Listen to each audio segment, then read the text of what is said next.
sila mga kababayan. Nagsisimula na po silang lumapang. Ay, ang sarap po ng kaulaman nila. May tuyo, may sausawan na suka, mayroong ganun, may mangga, at may salad. Bakit ang unti ng kanin? Ayun, double ang kanin. Ayan ha? Naglalaway na ba ang kaiba dyan? Yung mga taga-abroad na hindi nakakatikim ng tuyo, kami dito, Laging tuyo. lagi kaming tuyo. Tuyong-tuyo. Tuyong-tuyo na kami. Kahit, ay, itong napakaliit na tao na to. Wala kasi ako kumain ng tuyo. Ganyan lang ang kain niya. Kasing liit niya lang din. Diet. Ganito kami sa abroad. Akala nyo kayong mga nandyan na pinapadalhan namin? Ha? Kayo ang ulam nyo lechon.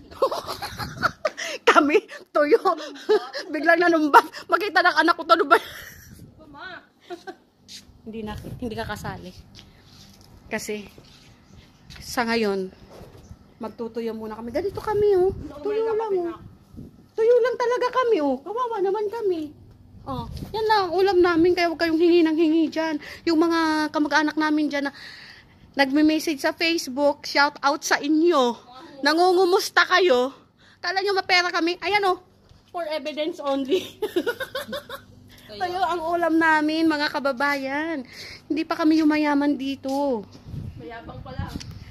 Yabang lang ang meron kami. Maubos lang daw ang yaman. Sabi ng mga taga-Batanggenyo. Dito ko lang na ano yun, ha? Dito ko lang. Ayan siya. Oh, yun. I-upload ko to sa aking YouTube channel.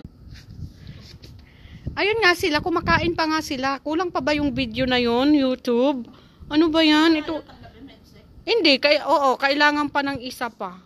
O sige, isusum ko na lang sila. Ayan, sumusubo nga sila. Yan, tuyo lang ang ulam nila. Nandito po kami sa rooftop.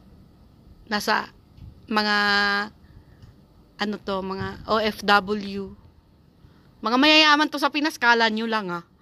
Pero dito oh, tuyo lang. Ayan, ayan ang pinakamayaman sa kanila, business. UTI na po kami. Business. Yan, business. Yung mayaman. Nagtatalong. Mabubulo. Kailangan pala ng ano, may video pa lang sa YouTube na talagang ano. May standard ng haba ng oras. Oo, ayan na YouTube ha. Bigyan mo ako ng ano, wala kaming ano dito. Gandahan mo yung caption para ano, sumikat na. Para buksan nila.